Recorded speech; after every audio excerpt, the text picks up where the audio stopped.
The stars did not care. That was the first thing Lieutenant Commander Diane Osei noticed when he opened his eyes inside the escape pod. The stars outside the small cracked window were the same as they had always been. Cold, distant, completely unbothered by what had just happened in the space around them. They did not blink. They did not shift. They just burned quietly in the dark, the way they always had, the way they always would, long after everyone he had ever known was gone. He tried to move. His left arm screamed at him. He stopped moving. The pod was small, built for 2 people, but he was alone in it. The emergency light on the ceiling was red, which meant the oxygen was low but not yet critical. The navigation screen was cracked down the middle but still working. It told him he was drifting inside the Virath Nebula, approximately 9,000 kilometers from the last known position of the ESV Undying, the flagship of Admiral General Saoirse Maddox, heir and the largest warship humanity had ever built. The Undying was gone. He had watched it go. He had watched all of them go. Diane closed his eyes and leaned his head back against the cold metal wall of the pod. He was a signals officer. His job was communication, reading transmissions, sending them, understanding what they meant. He was good at his job. He had always been good at his job, but there was no signal now. There was nothing to read and nothing to send. There was only silence. Concentrated in the slow spin of the pod, and the wreckage of 1,400 ships floating in every direction around him, like the bones of some enormous dead animal. He had been on the bridge of the ESV Harrowfield when it happened. The order had come from Maddox herself, relayed through 6 separate encrypted channels, so there was no chance of misunderstanding. Every captain in the Armada had received it at the same time. Every single one of them had confirmed receipt. And then, one by one, the ships had moved forward, not in retreat, not sideways, not in any of the evasive patterns that the fleet's tactical computers would have recommended. They had moved forward directly into the heaviest concentration of sovereignty fire in a long, straight line, like they were walking through a door. The sovereignty had been confused at first. Diane had seen it in the pattern of their weapons fire. A brief hesitation, a reorganization, Tohar almost like they couldn't believe what they were looking at. An enemy fleet charging directly at the center of their formation with no defensive posture whatsoever was not a tactic. It was not even desperation. It looked from the outside like madness. Then the sovereignty had opened fire with everything they had, and the madness had ended, and 1,400 ships had burned. Diane had survived because he had been in the lower signal bay when the Harrowfield took its killing hit. The explosion had sealed the bay door, which had accidentally protected him from the decompression that killed everyone else on his deck. He had crawled to the emergency pod, strapped himself in with one good arm, and ejected. He had watched the Harrowfield fold in on itself from 50 meters away. He had watched 12 other ships die in the time it took his pod to drift clear of the main engagement zone. Now he drifted, and he thought about the order he had helped relay. Because he was a signals officer, and signals officers didn't just send messages. They read them, all of them, even the ones that weren't addressed to them, even the ones that were buried inside routine maintenance traffic, disguised as equipment calibration requests, sent in short bursts over 14 months at irregular intervals between ships in the Armada. He had read those too. He hadn't understood them at the time. He had flagged them internally, filed them in a private mental folder, and kept doing his job. But now, floating in a pod with a broken arm and low oxygen inside the largest naval graveyard in human history, he pulled those messages back out and looked at them again, in his head, with nothing else to do. And something cold moved through him that was not quite fear and not quite hope. He reached forward with his good arm and turned on the pod's long-range receiver. To a standard emergency protocol, a downed pod would broadcast its position and receive any nearby transmissions. The receiver came on with a soft crackle, and immediately the pod filled with noise. Not human noise. The Sovereignty's victory broadcast was already going. It was being transmitted on every open frequency in 47 different languages, including 3 human ones, clearly designed to be received by every living thing within range. The voice was machine translated, but the meaning was sharp and clear. Grand Executor Vel Karath of the Sovereignty was speaking. Diane listened. The Grand Executor's words were not cruel in tone. They were simply certain. He stated that the human military force, described as the United Earth Expeditionary Armada, had been completely destroyed in the engagement now being referred to as the Battle of the Hollow Gate. He stated that 0 capital ships remained operational. He stated that Earth's colonies were undefended and that Earth itself had no meaningful military protection remaining.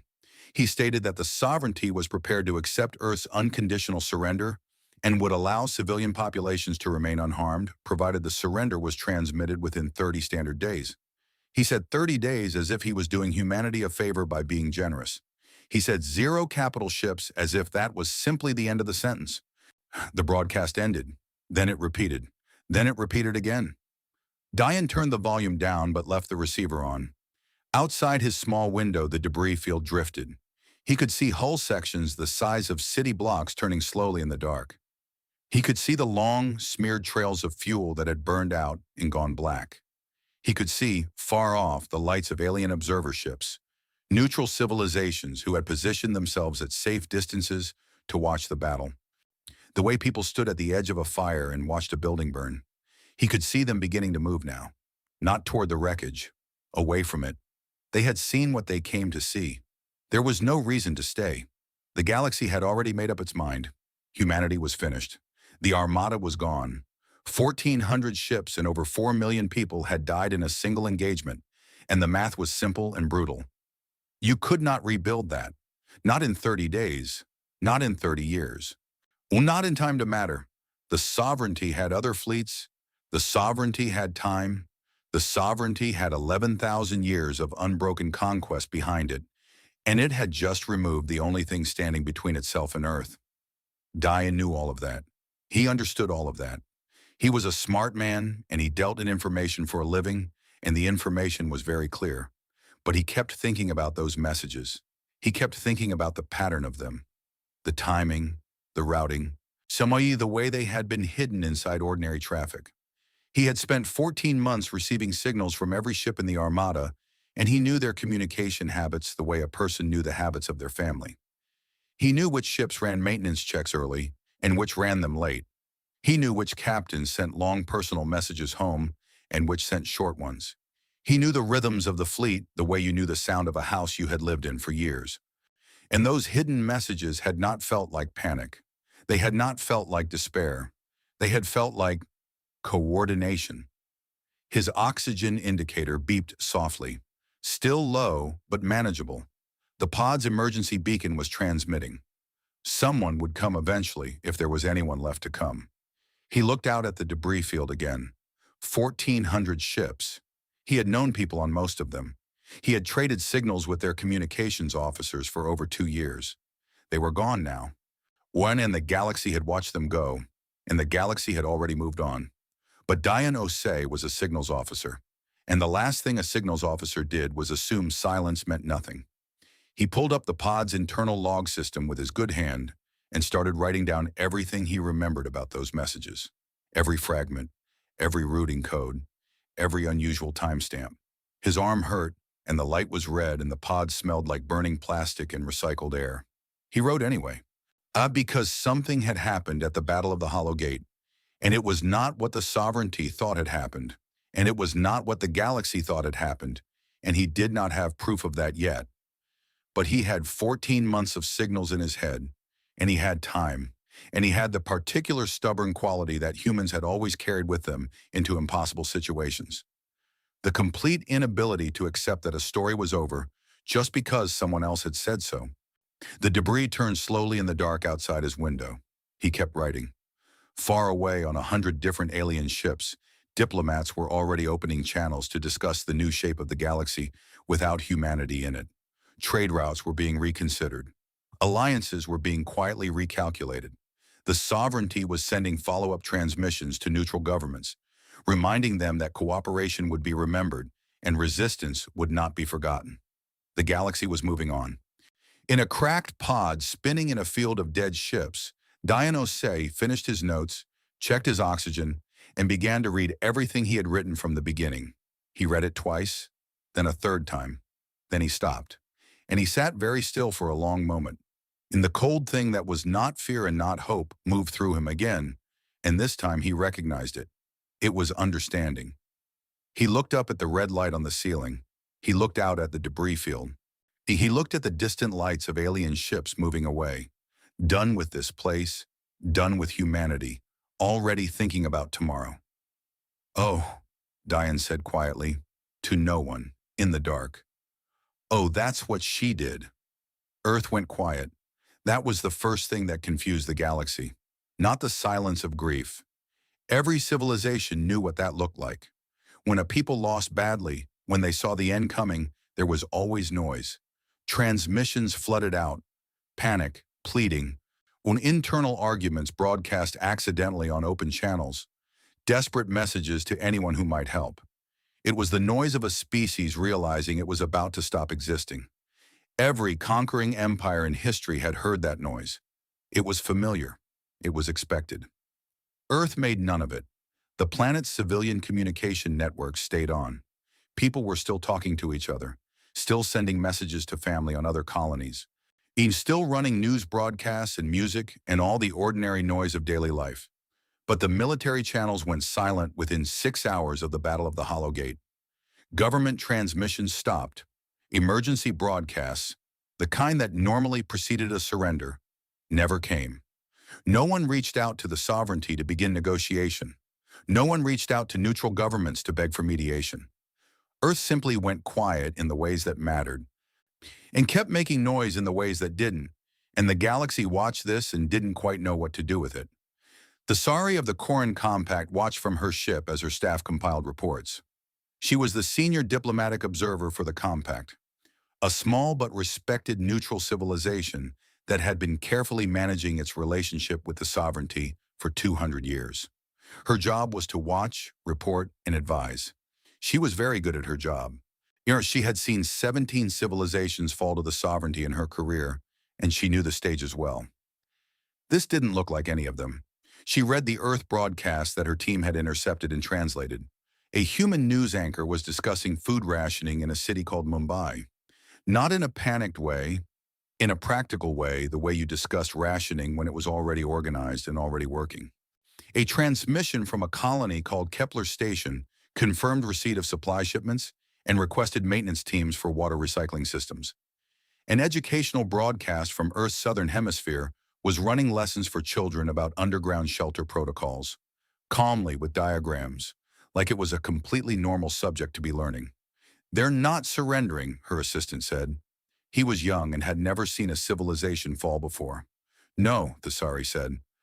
"Are they fighting? Is there military activity we're missing?" The Sari looked at the data again. No military transmissions, no fleet movement, no weapon signatures anywhere near Earth or its colonies. She paused. "They're just working." Working on what? She didn't have an answer for that. Deep below the surface of Earth, in a place that had no name on any public map, Commander Yael Drak was on her 4th cup of coffee and her 12th consecutive hour of work. She was not a soldier by training. She had spent 15 years as a civil engineer before the war began, building underground infrastructure for Earth's expanding population. Tunnels, power networks, water systems, the unglamorous bones of a civilization. When the sovereignty first appeared at the edge of human space and the government began quietly preparing for worst-case scenarios, people like Yael had been pulled into the planning early, not to fight, to build, to maintain, to keep things running no matter what happened above ground. The facility she worked in stretched for kilometers under a mountain range. It had its own power generation, its own water supply, its own food production. It was built to be completely self-sufficient for a minimum of 5 years. It was also connected by deep tunnel networks to 17 other facilities just like it, spread across 3 continents. The people in these facilities were not hiding. They were working.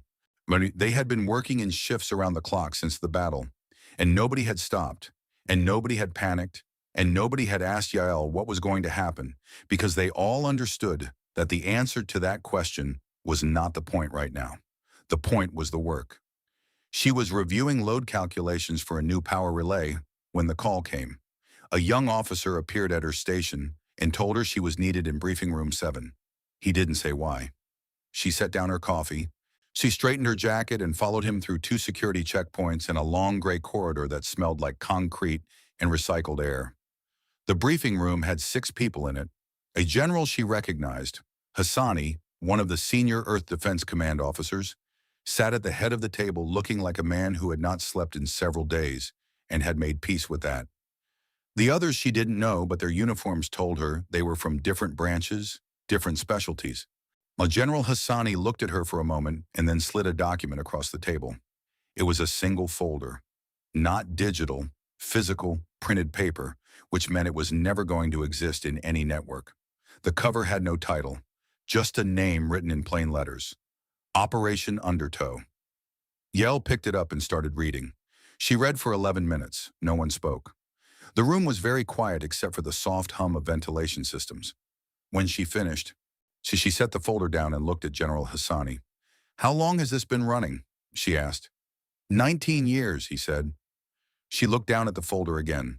She thought about the timing of things, the construction projects she had been part of, the ones that had seemed like simple infrastructure work, the routing decisions that had occasionally seemed inefficient but had never been questioned because the orders came from high enough.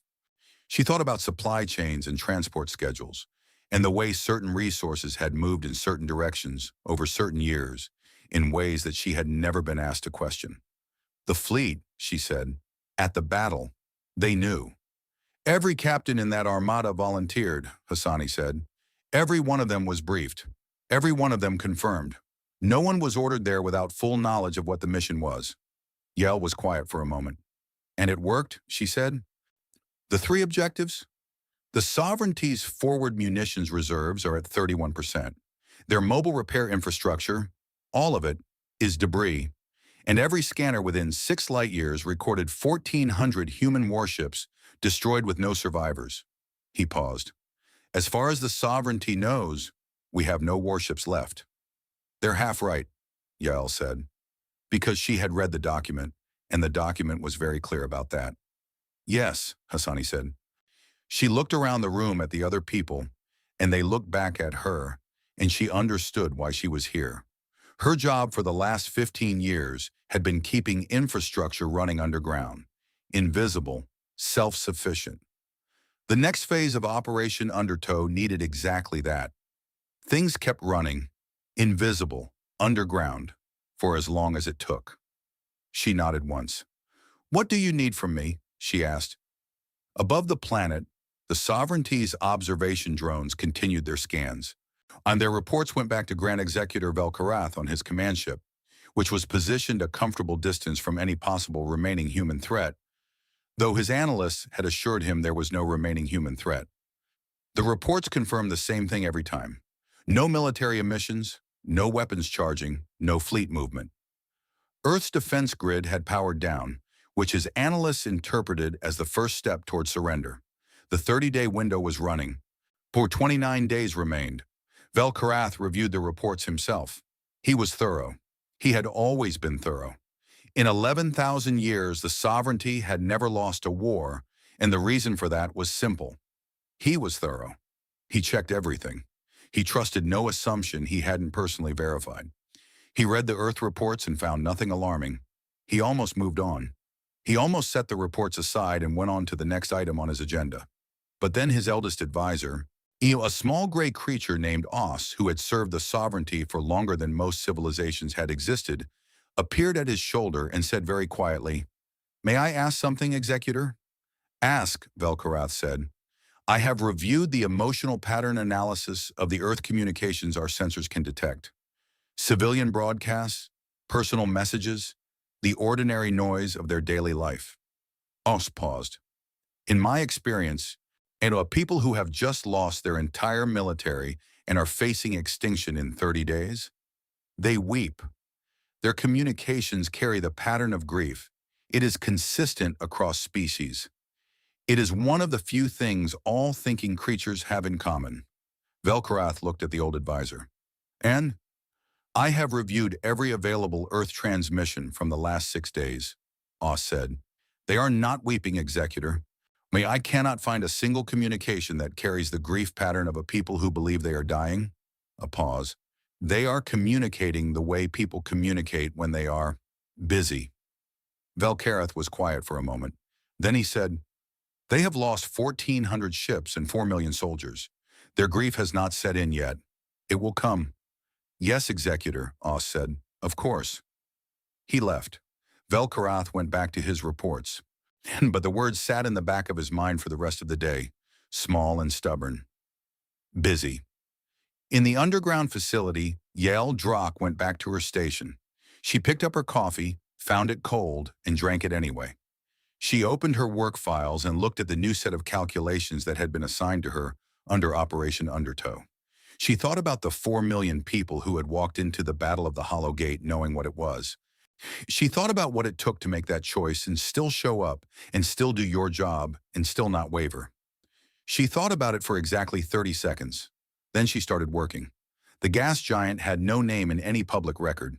It was listed in astronomical catalogs as a brown dwarf candidate. Too large to be a planet, too small to be a star, sitting in the outer dark of a system that no trade route passed through and no civilization had ever bothered to map in detail. Its atmosphere was a slow boil of hydrogen and metallic storms that made sensor readings unreliable at close range. It had no moons worth mentioning. It was, by every practical measure, nothing, which was exactly why humanity had chosen it. Dian Osei arrived at Installation Cradle on the 17th day after the Battle of the Hollow Gate. He arrived the way most people arrived, on a small unmarked transport that had picked him up from a relay station 2 systems over, one where his rescue pod had been quietly retrieved by a civilian salvage crew who turned out not to be civilian at all. His arm was set in a proper cast now. He had slept for 14 hours on the transport and eaten 3 meals and read through his notes again twice. And by the time the transport slid into the docking bay, carved into the gas giant's upper atmospheric layer, he was ready. He was not ready. The bay doors opened and he walked out and stopped. The installation stretched in every direction inside a vast excavated space in the upper atmosphere, held in place by gravity anchors and pressure systems that must have taken years to install.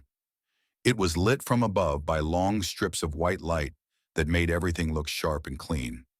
And filling that space, docked in rows connected by scaffolding and work platforms, attended by crews of hundreds, were ships.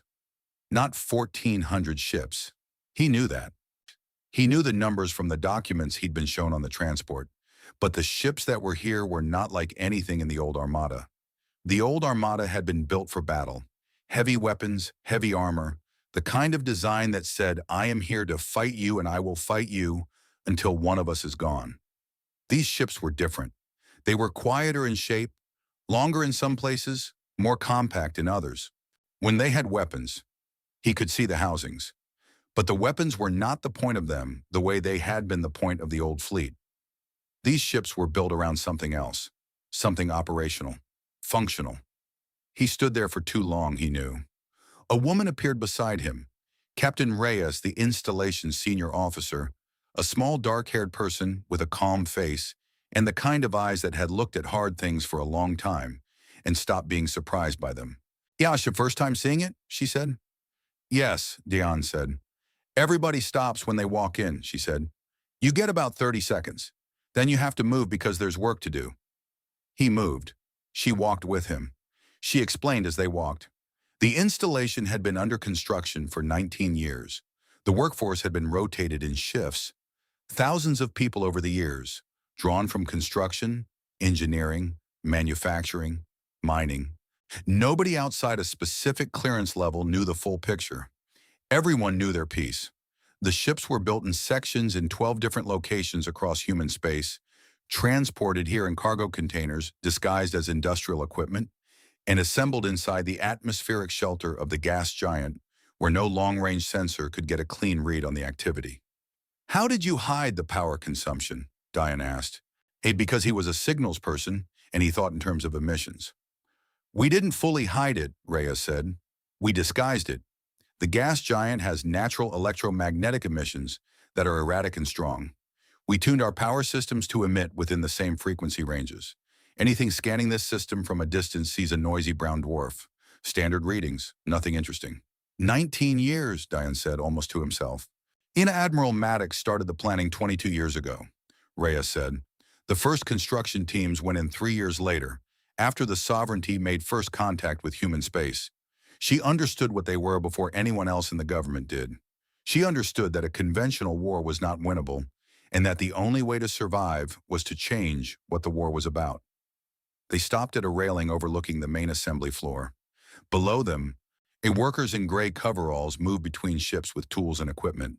The noise of the place was steady and deep. Metal on metal, machinery running, voices calling to each other across the floor. It smelled like welding and machinery oil and, faintly, coffee. Diane looked at the crews. They were not military in bearing, not the kind of precision that career soldiers carried in their posture and movement. They moved like people who were focused on a specific job and completely committed to it. A doctor in a medical bay on one of the ships was running system checks on the surgical equipment. A group of people who looked like they worked in agriculture were loading something into a cargo hold. A woman in the coverall of a civil engineer was arguing with someone over a tablet, pointing at structural diagrams. "Who are these people?" Diane said. "Volunteers," Reyes said. "And we asked for people with specific skills, not soldiers, specialists. Miners who know how to operate in dangerous atmospheric conditions, doctors who can work in zero gravity, engineers who understand enemy infrastructure because they spent years studying it, programmers, logistics experts, farmers, because long deployments need food production. We took everyone who volunteered and who had something we needed." Diane was quiet for a moment. "In the sovereignty profiled our military doctrine," he said, "before the battle. That's part of why they were so confident." "Yes," Reyes said. "They know how we fight. They know our tactical patterns, our command structures, our response times. They built their entire engagement strategy around that knowledge." "Yes," Reyes said again. She was watching him the way people watch someone putting a puzzle together. "They've never seen this," Diane said. He looked out at the floor below. "Yeah, they profiled the Armada. They didn't profile whatever this is?" "No," Reyes said, "they didn't." A young alien technician appeared beside them. A Koran, recognizable by the pale blue tint of her skin and the four-fingered hands. Her name tag read Assistant Tech Virala, and she had clearly been waiting for a pause in the conversation. She looked at Diane with the particular expression of someone who had a question they had been carrying for a long time. "Hun, I hope it is acceptable to ask," Virala said carefully. Her human language was good, but she chose her words with visible care. "I have been here for 8 months. I defected from Koran diplomatic service because I believe humanity's cause was right. I have worked here and I have seen the ships being built, and I understand the plan as it has been explained to me." She paused. "But I still do not understand one thing." "Ask," Reyes said. "Done the fleet at the battle, the 1,400 ships," Virala said. "They knew. The crews knew what the mission was and what would happen to them. I have been trying to understand why they agreed. Not why a few of them agreed, why all of them agreed. In Choran culture, in sovereignty culture, in every culture I have studied, people do not choose to die for a plan. They choose to die in battle, yes. In defense of family or home, yes. But for a strategic objective? Couldn't it be the first move in someone else's chess game?" She shook her head slowly. "I cannot understand it." Reyes looked at Virala for a long moment. The noise of the installation floor hummed below them. "They weren't the first move in someone else's chess game," Reyes said finally. "They were part of writing the game. Maddox didn't decide what to do and then asked for volunteers. She brought her senior captains in early, years early, and said, 'Here is the problem. Here is what I think the solution looks like. Tell me if I'm wrong.' And they told her where she was wrong and where she was right. And over years, the plan became something they all built together." A pause. "When the time came and she asked for volunteers, she wasn't asking people to die for her plan. She was asking them if they wanted to finish what they had helped build." Virala was quiet. "We don't send people into the fire," Reyes said. They walk in." The Koran technician looked out at the ships below. She looked at the workers moving between them.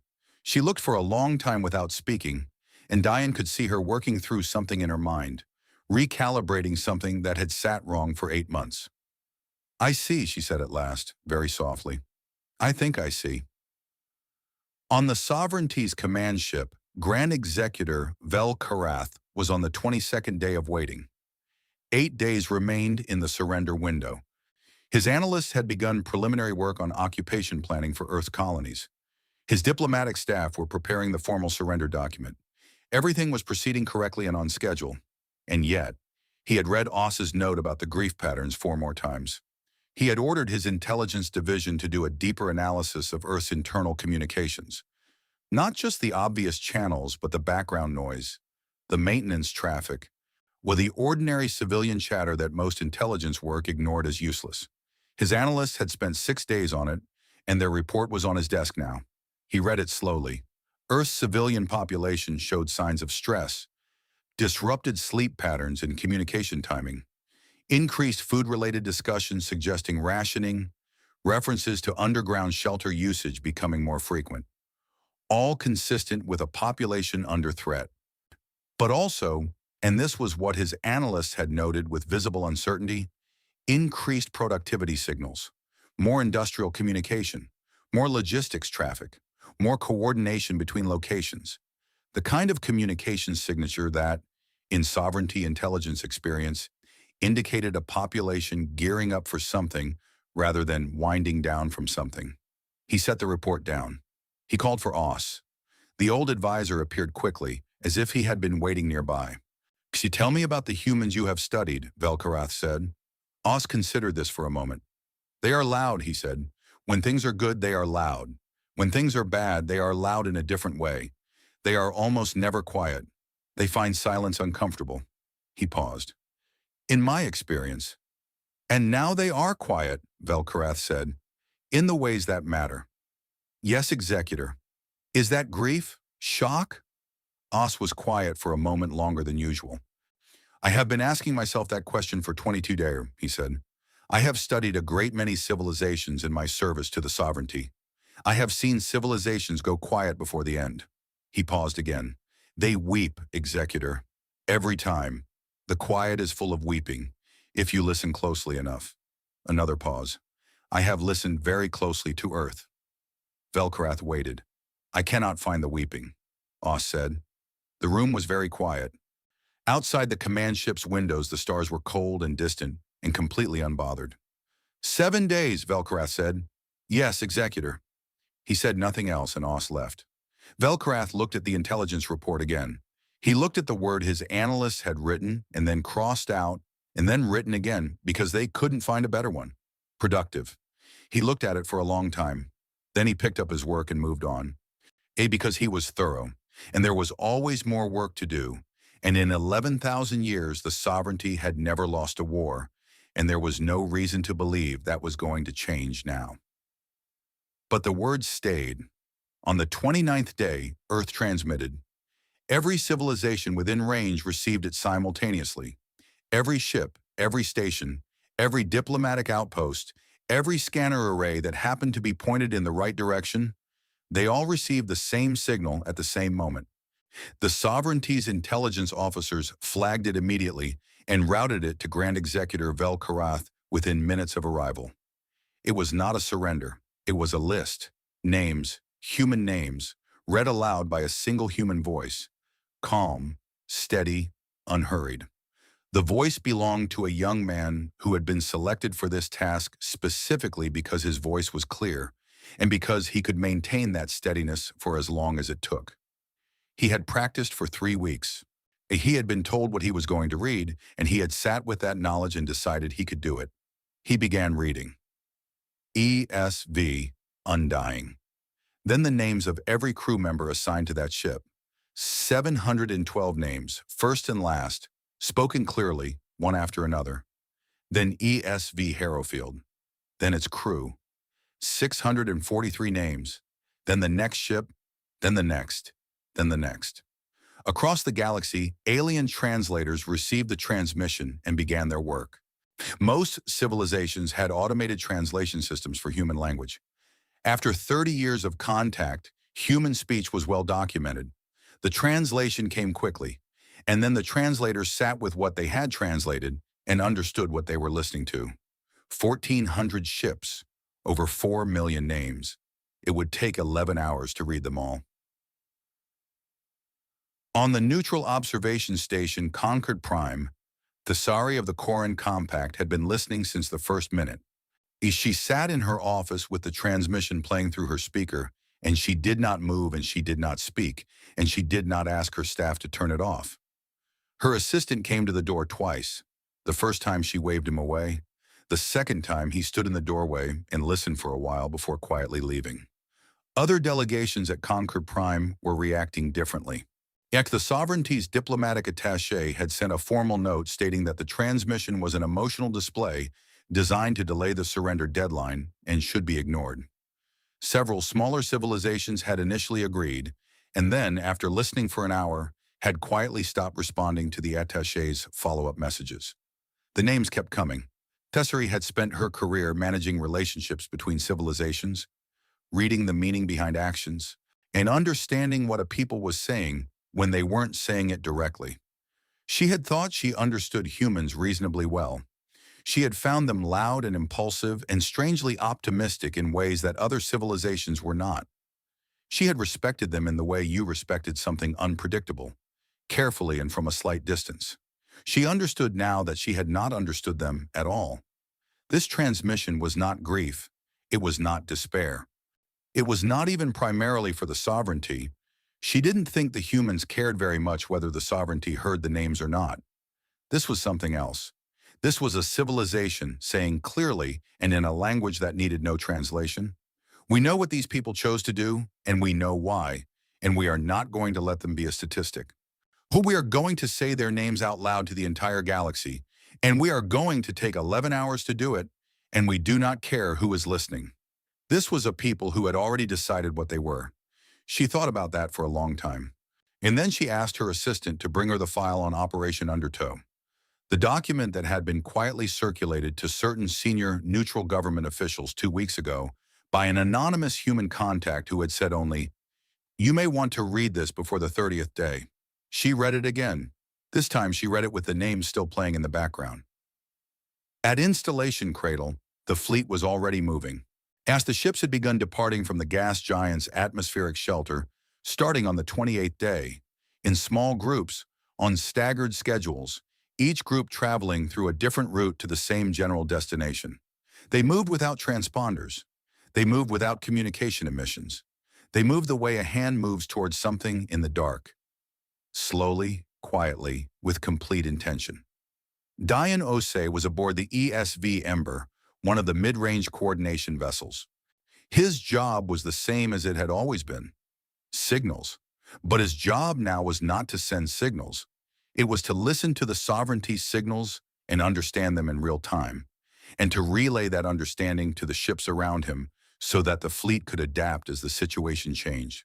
He sat at his station and listened to his equipment and thought about the voice reading names 4 light years away. Captain Reyes had explained the battle plan to the senior staff 3 days ago. It was not a conventional battle plan in any sense of the word.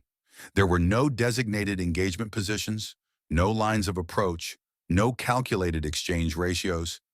The ships were not going to form up and trade fire with the sovereignty fleet. They were going to do something the sovereignty had never had to defend against because no one had ever tried it on them before. They were going to attack the sovereignty's ability to function.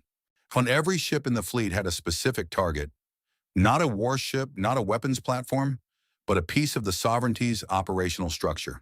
Fuel relay stations, communication nodes, the automated logistics ships that carried ammunition and repair materials between fleet elements, the command and control relays that allowed different parts of the sovereignty's force to coordinate in real time, the navigation beacons that their automated defense systems depended on for targeting data. And the sovereignty's fleet was large and powerful and very good at fighting. But every fleet, no matter how powerful, ran on invisible infrastructure. The 1,000 unglamorous systems that kept weapons loaded and engines fueled and orders moving from command to execution. Take away the infrastructure, and the fleet didn't die. It just stopped. It sat in space, powerful and fully armed, unable to coordinate, unable to resupply, unable to do the things that made it dangerous. Only this was what the people on the installation floor had been building for. Not weapons, systems, precision, fast, quiet systems designed to reach into the spaces between the sovereignty's guns and pull out the wires. The fleet came out of its final approach window on the 30th day, at the exact moment the naming transmission ended. The Sovereignty's forward fleet commander, a sharp-minded officer named Veth Oren, had 6 seconds of warning when her sensors picked up drive signatures. Too many to count quickly, coming from multiple directions, not matching any known human vessel profile. She opened her mouth to give an order. Her communication system went offline. She switched to a backup channel. It was also offline. She reached for the emergency relay panel and found it was emitting nothing. Not jammed, which would have meant someone was broadcasting over it, but silent. Under which meant the relay beacon 2,000 kilometers away had simply stopped functioning. She looked out her command window. The battle, if it could be called a battle, was not what she had seen in any tactical scenario she had ever trained for. Human ships were not attacking her warships.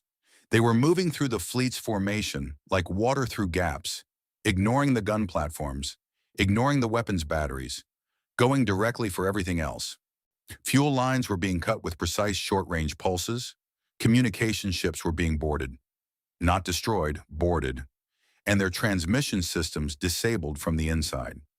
Logistics vessels found themselves herded away from the main fleet by small, fast human ships that stayed just out of weapons range and simply redirected them, like dogs herding animals, until they were 30,000 kilometers from any friendly vessel and coasting without navigation.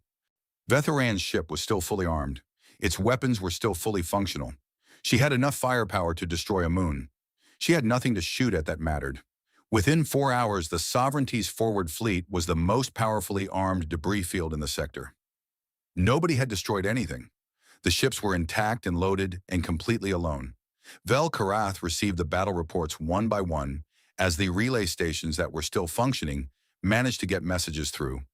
Each report was shorter than the last because fewer relay stations were working each time. By the 6th hour, his communication range had been reduced to the immediate vicinity of his command ship. He sat in the silence of his command room and read the last report twice. Then he asked for Oss. Oss came. He looked at the Grand Executor's face and said nothing. He waited. They planned this before the war began, Vel Karath said. His voice was quiet. He was not a man who raised his voice, not in triumph and not in crisis. They built the second fleet while we were watching the first one. They burned their own people to make us believe them. They spent 19 years building ships we had never seen, crewed by people we had never profiled, targeting systems we had never thought to defend. He paused. And they spent 11 hours saying the names of the dead before they moved. Oss said nothing. Tell me, Vel Karath said. He looked at the old advisor with the first genuine question he had asked anyone in a very long time. Not a test, not a challenge, a question. What do you do against an enemy who treats their own extinction as a tactic? Who plans around it? Who volunteers for it? Oss was quiet for a moment. I don't know, Executor, he said honestly. I have never seen it before. Vel Karath looked at the silent communication panel. He looked at the battle reports. He looked at the stars outside his window. Cold and very old. Neither have I, he said. The command room was very quiet. Somewhere in the distance, or perhaps it was only in his memory, because he had listened to the transmission for 2 hours before his aides had quietly suggested he might have other things to attend to. He could still hear the voice reading names. Steady, unhurried, every single one. He sat with that for a long time. Then he opened the one communication channel that was still fully operational. The one his engineers had been unable to reach and disable, because it was routed through a relay he hadn't known existed until 20 minutes ago. It connected to a human ship. He opened his mouth to speak. He had a great many things prepared to say. Positions, demands, the formal language of power, reasserting itself even in a bad situation. He closed his mouth. He had been thorough for 11,000 years. And the one thing thoroughness had always required was honesty about the information in front of you. The information in front of him was very clear. He pressed the communication panel and said, I would like to speak with whoever is in command. The voice that answered was not what Vel Karath expected. He had expected a general. Someone with the particular quality of voice that commanders had. Measured, formal, one of the careful speech of a person who had learned to never say more than they intended. He had spoken to many commanders in his time, on both sides of peace agreements and surrenders. He knew the voice. This voice was tired. Not defeated tired. Not grieving tired. The specific kind of tired that came from a very long job that was almost finished. The kind of tired that sat underneath everything a person said like a floor they were standing on. Ori, this is Admiral General Cyrus Maddox of the United Earth Expeditionary Force, the voice said. I've been expecting your call. Vel'Karath's intelligence staff scrambled for a moment because their records showed Admiral General Maddox's flagship, the ESV Undying, as confirmed destroyed at the Battle of the Hollow Gate. Her status had been listed as killed in action for 30 days. On the sudden appearance of her voice on a live channel produced a series of rapid, urgent whispers among his staff that he silenced with a single raised hand. You survive, he said. Escape pod, Maddox said. I've been floating in the Varath Nebula for a month. My crew got me out before the Undying went down. I told them to leave me there until the right moment. A brief pause. The signaling equipment on a standard escape pod has a very long range if you know how to configure it. And I had time to learn. Vel'Karath looked at his staff. One of them confirmed quietly that yes, a lifeboat-class signal could theoretically reach current communication relays with the right modifications, though it would take considerable technical knowledge. You were there, Vel'Karath said. You watched the battle from an escape pod. Yes, Maddox said. Your entire first fleet, he said. You watched them go. A pause, longer than the ones before it. Yes, she said again. And that single word had something in it that was not quite grief and not quite pride, and was entirely its own thing. Vel'Karath looked at the battle reports still spread on his console. He looked at the silence where his communication network used to be. He looked at the status indicators for his forward fleet, all showing operational, all showing fully armed, all showing alone and stranded and useless. He had not lost a single ship. He had simply lost the war. You have term, he said. It was not a question. I have a proposal, Maddox said. The distinction in her voice was deliberate. He noticed it. A proposal suggests negotiation, he said. It does, she agreed. He waited. I'm not going to ask for territory, she said. I'm not going to ask for tribute or reparations or any of the things that conquering powers normally ask for, because I'm not interested in those things, and more importantly, they don't actually solve anything. They just store the problem for later. She paused. I want a council, a real one, not a human-led one, not a sovereignty-led one. Representation from every civilization in this part of the galaxy, including yours. Regular meetings, binding decisions that everyone agrees to in advance to be bound by. Accountability structures. The kind of thing that takes years to build and is extremely annoying to maintain, and is also the only thing that has ever actually kept civilizations from doing this to each other over and over. Vel'Karath was quiet for a moment. This was, genuinely, not what he had expected. You would include the sovereignty, he said. Yes, Maddox said. Not as a defeated power, not as a subordinate member. As a full member, she said, with full standing. He looked at his hands. He had very old hands. He had used them to sign more conquest agreements than he could count without looking at records. He had never in 11,000 years been on this end of a conversation. Why? He asked. He meant it as a strategic question, as a probe for her reasoning, her angle, her hidden objective. That was how he always asked why. She answered it differently than he intended. Because we've been nearly extinct twice before you got here, Maddox said. Well, once from inside, we almost destroyed ourselves before we figured out how to stop, and once from a disease that came within a few thousand people of finishing the job. Her voice was steady, and the tiredness was still in it, but underneath the tiredness was something else, something that had been there a long time. We know what it makes you, if you let it make you cruel. We know what happens to a people who win everything and forget that winning isn't the same as being worth something. Silence on the channel. I have fought you for 4 years, she said. I gave a plan to 4 million people who chose to carry it. I watched them go. I have been in a broken escape pod for 30 days with their names. A pause. I did not do all of that so that we could become what you were. And now I did it so that we could still be what we are. The command room was completely silent. Velkarath's staff had stopped making any noise at all. Oz was standing near the door, and his expression was the particular expression of someone who had lived a very long time and was now watching something they had never expected to see. Velkarath looked at the stars outside his window. He thought about 11,000 years. He thought about every war and every surrender and every conquered world, and the perfect unbroken record that had seemed, until 30 days ago, like the natural state of things. He thought about Oz saying, "I cannot find the weeping." He thought about 4 million names read aloud for 11 hours by a single steady voice. "I will need to consult my governing council," he said at last. "Of course," Maddox said. "I'll be here." The galaxy did not change in a day.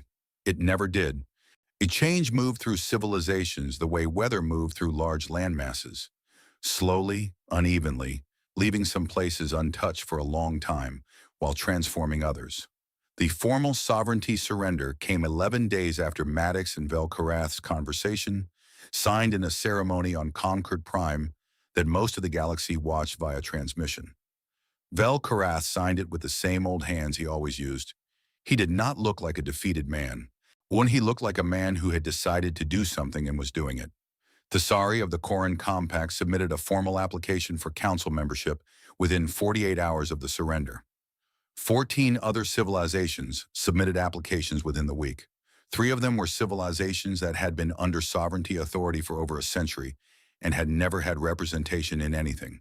The council would take years to build. Maddox had said so herself. It would be annoying to maintain. There would be arguments and failed votes and long debates and moments where it seemed like the whole structure was about to fall apart, and then it wouldn't. And then there would be more arguments. It was already working. Dionysos went back to the Verath Nebula. He went back on a civilian vessel, a recovery ship, went to the kind operated by the organization that had formed in the weeks after the battle specifically for the purpose of doing what needed to be done in the debris field. There were 14 of these ships now, with more being built. Their crews were volunteers. Some of them had lost family in the Armada.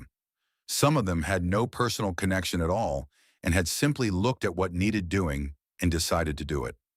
It was going to take years, they had been told. On the debris field covered an enormous area of space. The work was careful and slow by necessity. Recovery work always was. Every piece of wreckage had to be approached slowly, examined, documented. Remains had to be treated with care. Black boxes had to be collected and preserved. Personal items, and there were many because people who knew they were going on a one-way mission tended to bring things that mattered to them, had to be cataloged. Diane had volunteered within 3 days of the surrender. He had been asked gently whether he wanted to take more time first. He had said no. He had been given a berth on the recovery ship and a specific sector of the debris field to work in, and a set of equipment he had been trained to use over 2 weeks. He stood at the observation window on the morning of his first full day of work and looked out at the wreckage. It looked different from inside the escape pod. From the pod, it had looked like the end of everything, and the stars had been cold and indifferent, and the silence had been the silence of a grave. From here, on a ship full of people with tools and purpose and coffee that was too strong but existed, it looked like work, important work, the kind of work that was going to take a long time and was worth the time it took. He could see the hull section of a ship he recognized, the ESV Constant Shore, whose signals officer he had traded calibration data with every Tuesday for 2 years. Her name was Lieutenant Priya Achebe, and she had a dry sense of humor and had once spent 40 minutes helping him debug a transmission fault that turned out to be a loose wire. Her name had been in the transmission. He had listened for it in the middle of the night on the eve of the battle, and he had heard it, and he had been glad. Not that she was gone, but that she had been said, that she had been counted, that her name had gone out to the whole galaxy on an open frequency, and the whole galaxy had been required to receive it whether they wanted to or not. He put on his equipment and went to work. 3 months later, a 6-word transmission arrived at Concord Prime from the Sovereignty's administrative capital. It was sent on an open frequency. No addressee, no official header, no diplomatic markings. Every translator at the station received it. 6 of them worked on it independently, and all 6 arrived at the same meaning. They checked each other's work and confirmed it and then sent the translation to the Sari, who read it twice and then sat with it for a while. She forwarded it to Maddox, who read it and looked out the window of her office at Earth's sky and said nothing for a long time. The transmission was from Velkarath, former Grand Executor of the Sovereignty. Retired from command as of 30 days ago, by his own request, when at an age that most civilizations would not have had a word for. 6 words. Thesari had pinned the translation to the wall beside her desk because she had a feeling she was going to want to look at it for the rest of her career. Maybe the rest of her life. It said, "I did not know they were serious." In the Verath Nebula, Diane Osei worked. The stars were still cold. The debris still drifted. There was still so much to find, so many names to bring home. What he had packed for years, and he would be here for years, and he was not finished, and he knew it. He went back to work. That was the thing about humans. That had always been the thing about humans. You could burn their fleets and strand their ships and tell the galaxy they were finished, and they would go quiet for a while. Not because they had given up, but because they were busy. And then they would get up, and they would get to work, and they would keep going until the job was done. They had always been like that. Long before the stars, long before the ships, long before the wars. They had always been the kind of thing that outlived the fire.